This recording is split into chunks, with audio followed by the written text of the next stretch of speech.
появилась, значит, у меня идея рассказать новому поколению, а также напомнить старичкам, что такое готика, да и сама компания Piranha Bytes. Рассмотрим ее с вами со всех сторон, как она развивается и что изменилось с готики первой по второй Alyx. Потому что по сути прокачка, а особенно сам геймплей, строго идет по своему канону, за что все фанаты, в том числе и я, ценим, а также ждем каждую новую их игру. Лично на мое, возможно, придурковатое, субъективное мнение, я считаю, что пираньи вывели новый жанр, и это я постараюсь вам доказать. Сегодняшний ролик будет по готике первой. Начнем, так сказать, с ее зарождения, фишки, геймплей и боевка, подход пираньи к этому жанру, а также сюжет. То есть каждый ролик будет по каждой части и ее DLC. Но это, конечно же, в том случае, если вам зайдет эта тематика. Это готика, Ryzen и Alyx.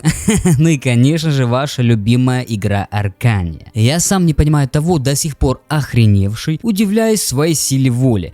Как я прошел готику 4. Ладно, я шучу, никогда не называйте ее готикой 4. Отбросив все сомнения, я сразу вам сообщу, я большой фанат всех игр от Piranha, поэтому мое мнение может быть слегка замылено, то есть я буду ее хвалить, а также хейтить, но с любовью. Готика. Первая часть. Как бы это странно ни звучало, но моя первая компьютерная игра — это вторая готика. Да, я как первый раз сел за комп, сразу же начал с хардкора. Естественно, поиграть там, кайфануть, почилить мне не получилось, потому что, даже сейчас игра кажется необычно сложная. Те, кто наиграли, допустим, в Ведьмаке 3 2К часов, зайдя в готику первую или вторую часть, будут, мягко сказано, заглатывать. И будут заглатывать не от каких-то жестких врагов, а от простых даже падальщиков. Это не потому, что сложность завышенная, а то, что кривая боевка, огромное количество багов, на первый взгляд странная прокачка и, естественно, дисбаланс. И я вам скажу так, что даже с хорошей броней вас могут убить, там 3 падальщика, допустим. Это все исправляется заучиванием таймингов и анимации.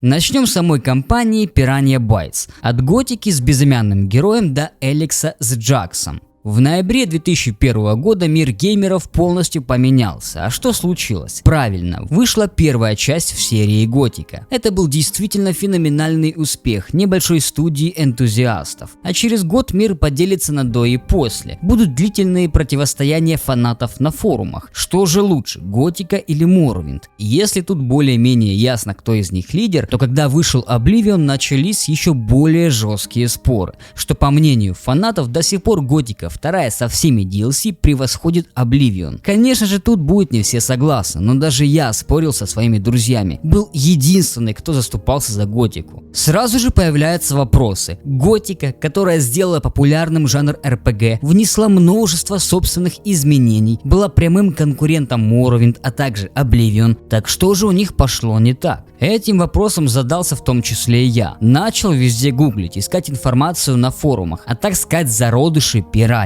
Послушать и почитать их интервью, для того чтобы проникнуться атмосферой. А атмосфера здесь действительно присутствует. Когда я знакомился с их историей, у меня на душе стало так тепло и уютно. И вот поэтому я хочу поделиться с вами максимально важной информацией. Если вы не узнаете, какой путь они прошли, то не будет такой атмосферы и самого отношения к готике. Вы не будете обращать внимание на мелкие детали. Почему именно каторжники добывают руду, почему под куполом и много всего другого. Как зародилась Piranha Bytes? В 1996 году, как раз когда я родился, 4 энтузиастов Алекс Брюгеман, Штефан Нюль, Михаэль Хоге и Том Пуцки работают в составе Greenwood Entertainment. Занимались они там в основном разработкой симуляторов, таких как Deer Planner, DAS, AMT и Mad TV 2. Но в какой-то прекрасный день им надоела эта рутина. Захотелось чего-то более дерзкого, масштабного. Именно в этот момент в офисе появляются 3 студентов-программистов. Берт Шпекельс, Дитер Гильдебранд и Ульф Воллерс. Воллерс и Гильдебранд обожали Ultima Underworld и стремились создать нечто подобное на популярных тогда компьютерах Commodore 64. Спустя какое-то время они сделали движок Space и Time, который был написан на языке Pascal и запускался под DOS. Когда определились с технологиями, они принялись конструировать фэнтезийный мир, для чего пригласили 3-го человека в свои ряды – Берта Шпекельса. После того, как они закончили работу над демо, которая называлась Finster, программисты Журналисты назвали себя Mad Skintastics и занялись поисками финансирования. В том числе они подали заявку в издательство Sunflowers, известное благодаря сериалу «Анно», но лучшие условия все-таки предложила Greenwood. Иногда великое начинается с малого. Так и коллектив, ответственный за одну из главных РПГ в истории жанра, изначально состоял всего из 7 человек. В 1997 году Брюггеман, Нюль, Хоге и Пуцки помогли новичкам переписать движок на C++,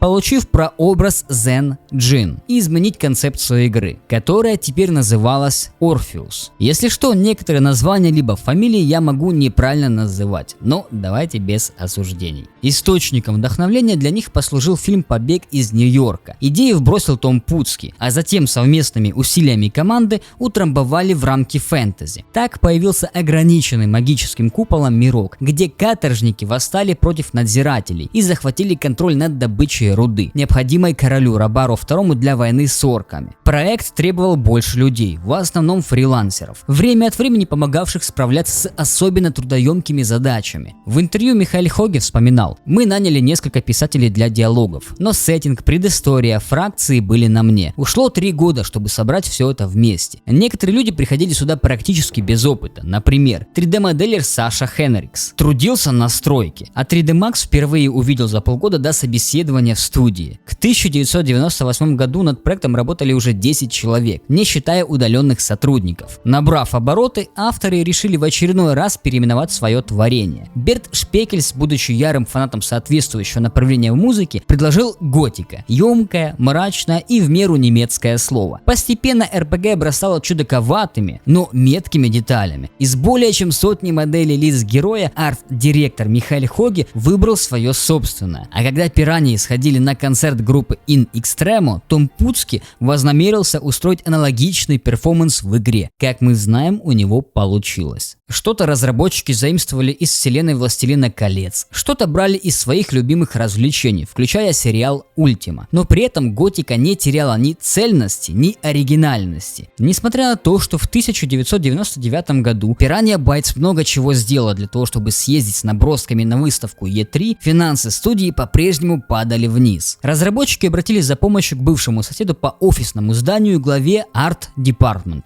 Михаэлю Бону. Тот купил пираний за 50 тысяч марок. И студия вместе с другим наследием Greenwood Entertainment, включая Better Day, Effective Media и уже упомянутую Art Department, влилась в компанию Finemedia AG или AG. Сделка дала необходимые средства для дальнейшей разработки. Возможно, без нее готика была бы совсем иной, а может быть даже и сырой. Хотя предварительная дата выхода была назначена на 99-й, благодаря новому финансированию ее удалось перенести. На этом этапе к команде присоединились 18-летний композитор Кай Розенкранц. Его работы принесли ему множество фанатов в России. И Бьорн Панкрац, человек, с которым немецкая компания ассоциируется по сей день, а также другие специалисты. Штат разросся до 40 человек, а вместе с ним выросли и амбиции. Скажем, разработчикам стало недостаточно сюжета, поэтому они задумали мультиплеер с классами воина, ассасина, волшебника и мага-псионика. К счастью, разогнавшиеся было творцы обратили внимание на огромное количество багов, а при выборе между исправлением старых ошибок и нагромождением новых решение очевидно. Наконец, спустя несколько отсрочек даты релиза, игра вышла в свет 15 марта 2001 года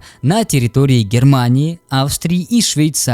30 октября THQ издала игру на территории Европы, а 23 ноября готика добралась до США усилиями Xycat Interactive. В Россию же игра пришла лишь в 2002 году, 25 октября. Изрядно усохшая по сравнению с первоначальным замыслом, лишенная мультиплеера, разрушаемого окружения и расчленения орков. Игра была требовательна к железу, при этом она долго загружалась. Управление и инвентарь были недружелюбны, что было связано с изначальной направленностью на консольный релиз. Выбор ПК как единственной платформы произошел на поздней стадии разработки. Но самыми обидными были баги, из-за которых некоторые квесты невозможно было выполнить. Игра, тем не менее, глубоко впечатлила публику. Продуманный до мелочей остров Харинис, где персонажи живут своей жизнью и даже отходят в кусты по нужде. вражде. 3 фракции на выбор и мечущиеся между ними в поисках выхода за магический купол герой. Все подано в мрачных тонах, усиленных музыкой Розенкранца. Оценив проработку мира, игроки обратили внимание и на ролевую систему с необходимостью учиться навыкам, и на фехтование, дающее шанс новичку, но не прощающее ошибок. РПГ такого качества еще никто не делал. До выхода Morrowind оставался год. Авторы метили во внутренний рынок Германии, но при этом изготовили хит мирового значения. Правда, для закрепления успеха им нужен был сериал, ведь Готика даже не окупила себя. Многие проблемы были исправлены, но часть пришлось исправлять фанатам, ведь Piranha Bytes вплотную занялась сиквелом. Значит ли разработка сиквела, что игра была финансово успешной, или же он делался больше на энтузиазме? Показания расходятся, а точной информации нет вовсе. Со слов Михаэля Хоги, разработка игры стоила несколько миллионов, а отбилась лишь частично. Только вторая часть и аддон принесли хорошую прибыль. Официальной открытой информации о продажах Готики нет. Немецкий фанатский сайт World of Gothic утверждает, что количество проданных копий было шестизначными. Управляющий директор Piranha Bytes Майкл Рюве на форуме World of Players в 2009 году рассказал о цифрах свыше 100 тысяч копий. Впрочем, высокие оценки показали, что Piranha Bytes на верном пути. Команду разделили на 2 части. Первая под руководством Брюгемана и Нюля занялась дополнением Готики, а второму подразделению, которое возглавил Михаэль Хоги, поручили делать сюжетно ориентированный боевик в духе Deus Ex. Позже, решив не изобретать велосипед, руководство Финомедиа переключило команду Хоги на разработку Gothic 2. А когда стало ясно, что производство аддона еле движется, силы всей студии сосредоточились на сиквеле RPG. Творческие метания – обычное дело в подобных ситуациях, равно как внезапные преграды. В 2002 году Финомедиа обанкротилась, усугубив ситуацию фальшивыми финансовыми отчетами, при помощи которых боссы компании хотели раздуть ее стоимость. Так что пузырь лопнул и разразился скандал. Чтобы не попасть под обломки прогоревшего бизнеса, разработчики выкупили интеллектуальную собственность и основали свою фирму Pluto 13 с зарегистрированным торговым знаком Piranha Bytes. На условиях разработки игры не только для ПК, но также для Xbox и PlayStation 2 студия подписала контракт с австрийским издателем Joe Wood. Новые партнеры получили права на сиквел, дополнение и все последующие выпуски Готики, сколько бы их ни вышло. Взамен они снабдили творцов деньгами. Этого оказалось достаточно, чтобы закончить работу над продолжением.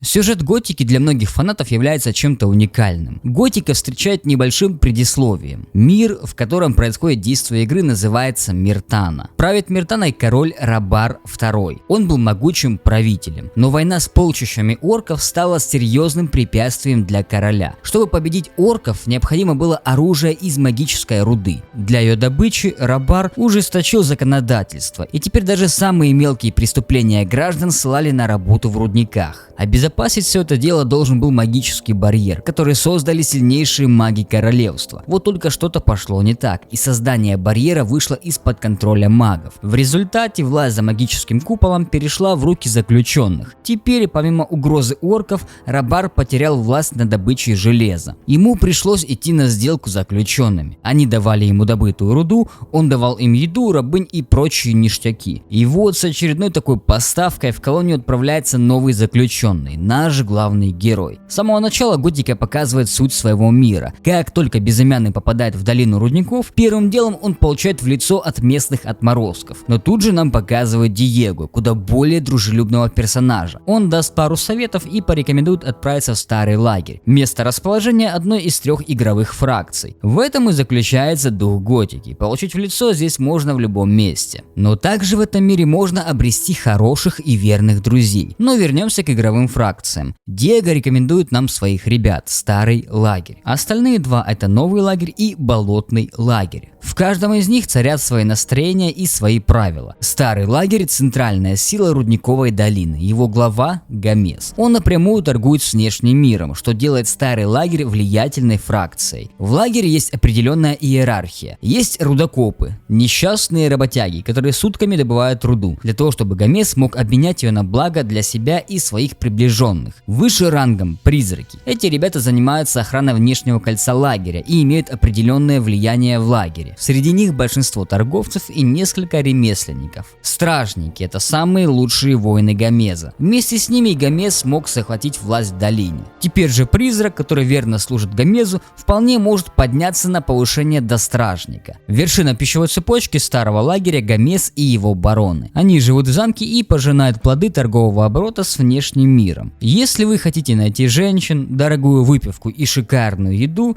все это будет у них. Версия игры для большинства стран была подвергнута цензуре. Девушка в старом лагере, которая периодически принимала ванну, была в бюстгальтере, чего не было в оригинальной немецкой версии. Держу в курсе. Особые жители старого лагеря — это маги огня. Они оказались внутри барьера из-за ошибки создания самого барьера, и теперь вынуждены жить в самом что ни на есть логове зверя, среди тех, кого они должны были запереть. Полной противоположностью старому является новый лагерь. Ну то есть как противоположностью. Структура у них схожая. Есть скребки, аналоги рудокопов из старого лагеря. Есть крестьяне, которые выращивают рис для шнапса. Все эти ребята не слишком сильны или же просто не желают воевать. Поэтому занимаются ремеслом и отдают большую часть добытого верхушке лагеря ворам и наемникам. Воры – аналоги призраков. Среди них также полно ремесленников и торговцев, только их ремесло – кражи. Не то чтобы среди призраков не было воров. Наемники, соответственно, аналоги стражников. Это лучшие воины нового лагеря. Вот только сам лидер и цель у них другая. Лидер нового лагеря – Ли, бывший генерал короля, которого отправили на пожизненное заключение по ложному обвинению. В отличие от своих сокамерников из старого лагеря, Ли не хочет сидеть за барьером. Прихватив магов воды и кучу единомышленников, он основал новый лагерь, целью которого стала защита магов воды, а уже целью магов – разрушить барьер и валить к чертовой матери из долины рудников. И если в старом лагере верхушка сидит спокойно и пожинает плоды работ трудяг, то в новом лагере царит свобода,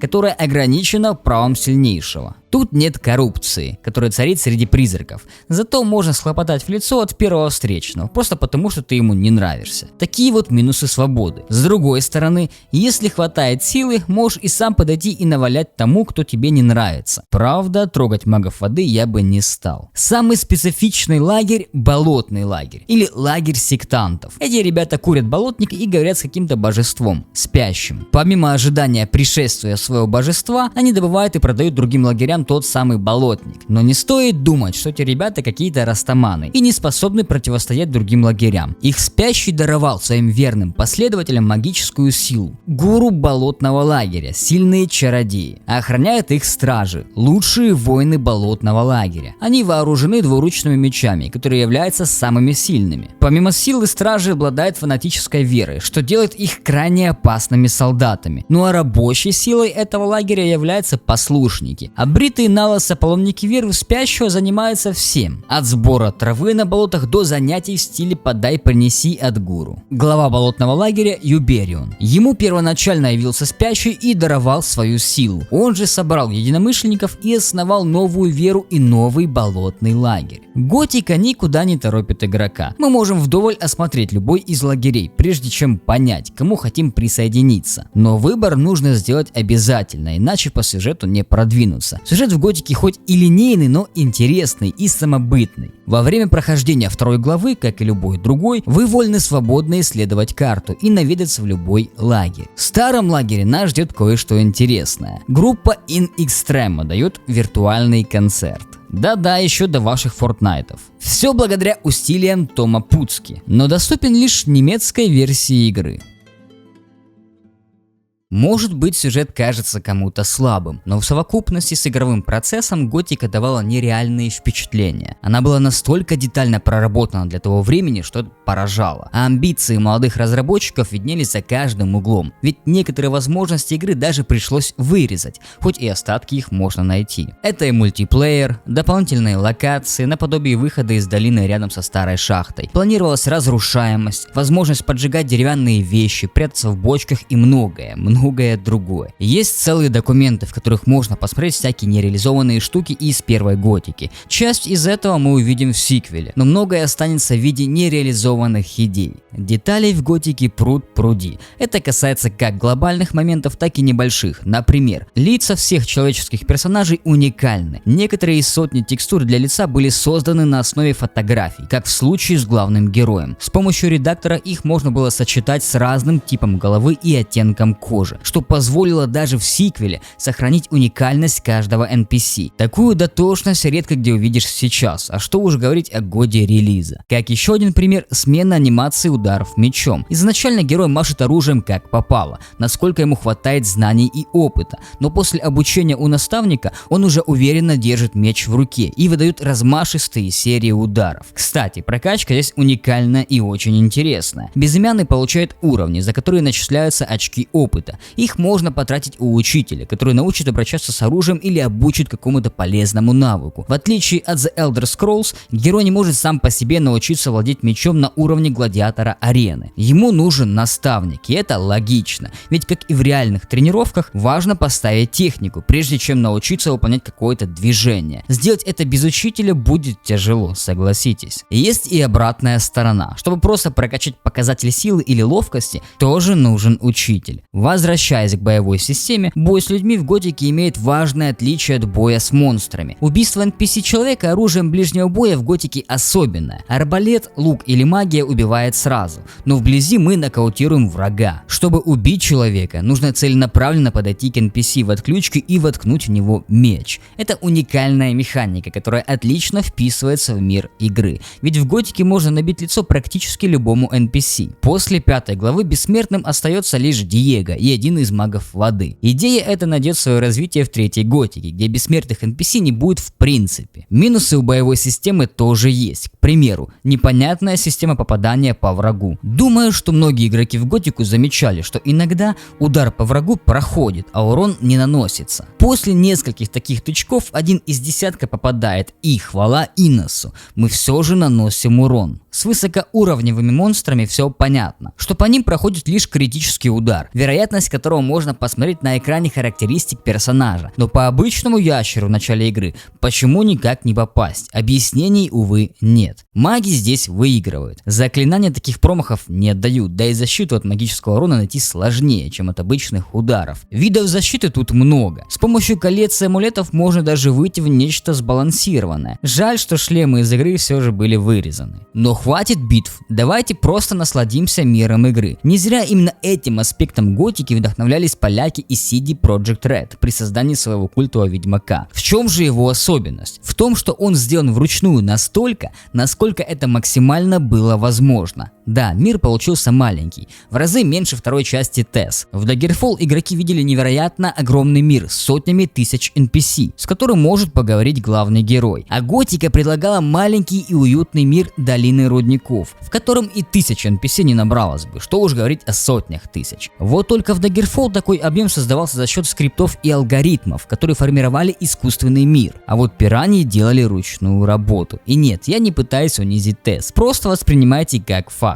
NPC общаются друг с другом, у них есть свой режим дня. Все занимаются и создают ту самую ручную иллюзию живого мира. Вдобавок ко всему, они реагируют на действия героя. Подходить с обнаженным мечом или врываться в чужой дом – плохая идея. Как и в жизни, такому тут никто не обрадуется. NPC достанут оружие в ответ, и обстановка станет напряженной. Да что тут NPC, даже монстры в лесах между лагерями живут своей жизнью, наглядно показывая закон джунглей. Сильный Маракорис способен напасть на загулявшего кротокрыса, а уж если рядом с ним загуляют охотники, они быстро об этом пожалеют. Готика давала сладкое чувство свободы, при этом мир игры пираньям пришлось придумывать. Какого-то ориентира или лицензии, по которой можно сделать игру, у них не было. Чем наполнять мир, куда в нем можно ходить, а куда нельзя, как он устроен, все это нужно было решать самим с нуля. Отдельно с погружением помогал главный герой, который является простым парнем. Он не избранный, он ничей не бастард, он просто парень, которого скинули в в тюрьму, после чего он отдан в руки игрока. Буквально за полгода до окончания разработки Piranha приняли решение о полноценной озвучке главного героя. Ни Fallout, ни Baldur's Gate, ни Daggerfall никто не мог похвастаться озвучкой главного героя. Конечно, многие игроки в RPG хотят ассоциировать себя с персонажем на экране, и голос героя может плохо сказаться на погружении, но в Готике с этим проблем нет. Игроки отлично могли ассоциировать себя с героем, несмотря на отсутствие настраиваемой внешности и озвучания. Сори, как-то мне слишком тяжело сегодня это дается. Что характерно, изначальные реакции персонажа в виде мотания головой и руками в диалогах сохранились. Именно жестами главный герой должен был реагировать по начальной задумке, но говорящий безымянный смотрится куда лучше. Конечно, это не значит, что игра детально выверена. Скорее наоборот, такое нагромождение идей, которое было у Пираний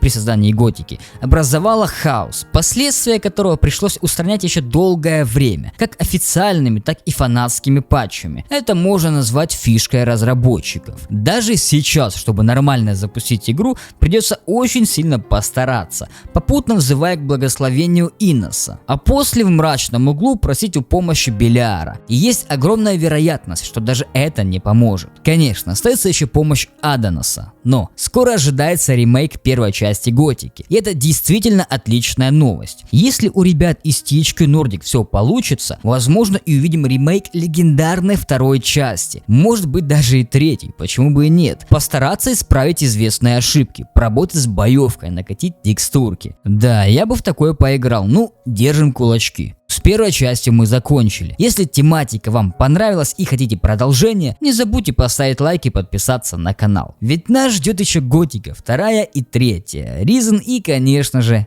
Эликс.